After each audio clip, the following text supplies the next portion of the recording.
আউযুবিল্লাহি মিনাশ শাইতানির রাজিম বিসমিল্লাহির রহমানির রহিম। হাসান মেরে জান, হুসাইন মেরে পান, হজরত আলী, মা ফাতেমা, দয়াল নবীর প্রতি দুরুদ ও সালাম। তো আত্মা,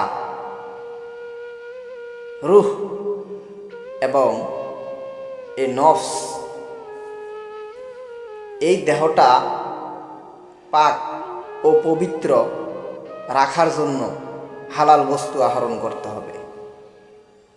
হালাল বস্তু আহরণ করলে আপনার এই দেহটা পাক ও পবিত্র থাকবে। আপনার মনের ভিতরে যদি অহংকার থাকে, আপনার মনের ভিতরে যদি হিংসা থাকে, আপনার মনের ভিতরে যদি হিংসা থাকে, অহংকার বিরাজ করে এবং মানুষের সাথে সৎ আচরণ না করেন, খারাপ আচরণ করেন, তাহলে আপনার এই মুখ, আপনি খারাপ আচরণের ধারায় আপনার মুখ নাফাক হবে। খারাপ কিছু দেখলে আপনার চোখ নাফাক হবে। খারাপ বস্তু হাতে ধরলে হাত নাফাক হবে।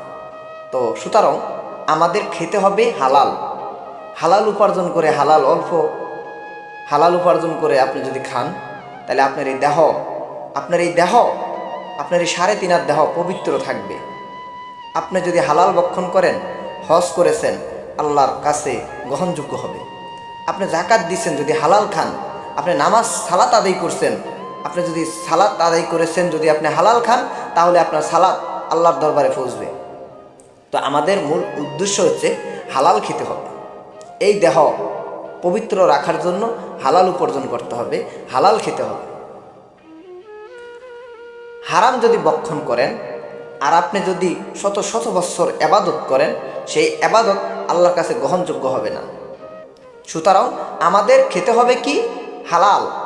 হালাল বস্তু আহরণের মাধ্যমে আপনি যদি হালাল বস্তু খেয়ে থাকেন, তাহলে আপনি আল্লাহর দরবারে এবাদত করলে আল্লাহ তাআলা রব্বুল আলামিন আপনার এবাদত কবুল ও মঞ্জুর করে নেবেন।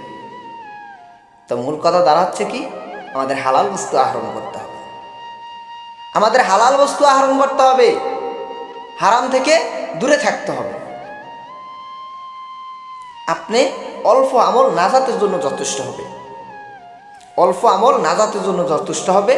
তবে আপনি হালাল খেতে হবে। এই যে মাহে রমজান চলে আসছে, আমরা মাহে রমজানে রোজা রাখতেছি।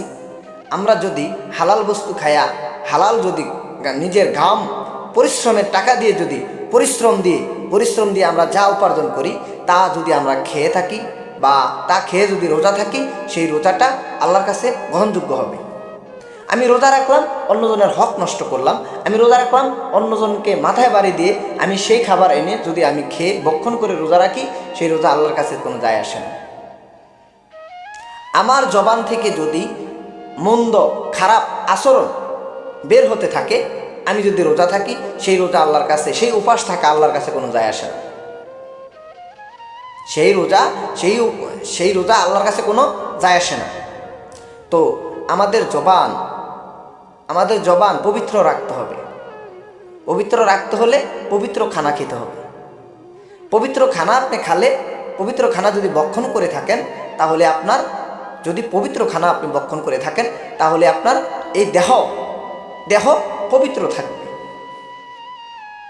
আর এই পবিত্র দেহ, পবিত্র জবান থেকে আপনি যা বলবেন, সেইটাই আল্লাহ পাক রব্বুল আলামিন শুনবে।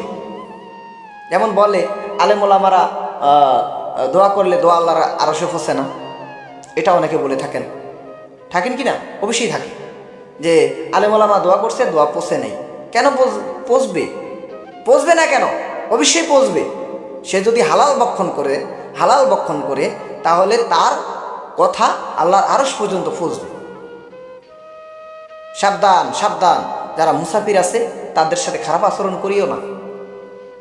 মাহে রমজান চলে আসছে, আমরা চাই, যেটুকু সামর্থ্য আছে আমরা চাইব তাদেরকে দেওয়ার জন্য, যথেষ্ট পরিমাণ চেষ্টা করব তাদেরকে দেওয়ার জন্য। আমাদের ঘাম ঝরানো টাকা, আমাদের পরিশ্রমের টাকা, 10 টাকা পারি নেই, 5 টাকা পারছি, 5 টাকা দিয়েছি। কখনো গরিবদেরকে খারাপ আচরণ আমরা দেব না, খারাপ আচরণ আমরা কখনো দেব না। আবু হুরায়রা থেকে বর্ণিত, রাসূল সাল্লাল্লাহু আলাইহি সাল্লাম ইরশাদ করেন, আবু হুরায়রা থেকে বর্ণিত, রাসূল সাল্লাল্লাহু আলাইহি সাল্লাম বলেন যে বান্দা যখন সেজদায় যায় তখন রব তার কাছে চলে আসে, তার নিকটবর্তী হন রব। তাইলে আমরা মাহে রমজান উপলক্ষে আমরা কি করব? বেশি বেশি আল্লাহর সেজদায় লুটিয়ে পড়ব, আল্লাহর কুদরতি চরণে সেজদায় লুটিয়ে পড়ব। আমরা মাহে রমজানে যদি আমরা রোজা রাখি, মাহে রমজানে যদি আমরা নামাজ আদায় করি, তাহলে এগুলার নেক আমলের সবগুলো অনেক বৃদ্ধি আল্লাহ করে দেবেন। যদি আমরা কাউরে 1 টাকা দান করি তাহলে 70 টাকার সওয়াব হবে। তবে আমরা মাহে রমজান উপলক্ষে আমরা মানুষকে দান করার চেষ্টা করি। আর যেই ব্যক্তি নিজকে বড় মনে করে, নিজকে বড় মনে করা একটা খাসালত হচ্ছে শয়তানের। আমরা যেন নিজকে বড় না করি, আমরা যেন নিজেকে ছোট করে দেখি। যেমন শয়তানের অহংকার করছে, তাহলে অহংকারকারীকে শয়তান। আমরা যেন অহংকার না করি, আমরা যেন নিজেকে হযরত শাহজালাল বলছে, নিজেকে যে যত ছোট মনে করে আল্লাহ তাকে তত বড় করে দেয়। আল্লাহ তাকে বড় করে দেয়, নিজকে ছোট করে দেখতে হবে। আমি তমক একজন মুরব্বী, বয়স্ক মুরব্বী, সমক আমার ওইটা আছে হিটা আছে কয়ে তাকে দাম দিলাম না, তাকে সম্মান করলাম না, তাকে সালাম দিলাম না।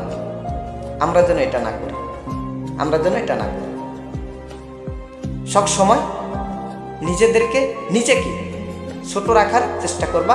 আল্লাহ তোমাকে বড় করে দেবে, আল্লাহ তোমাকে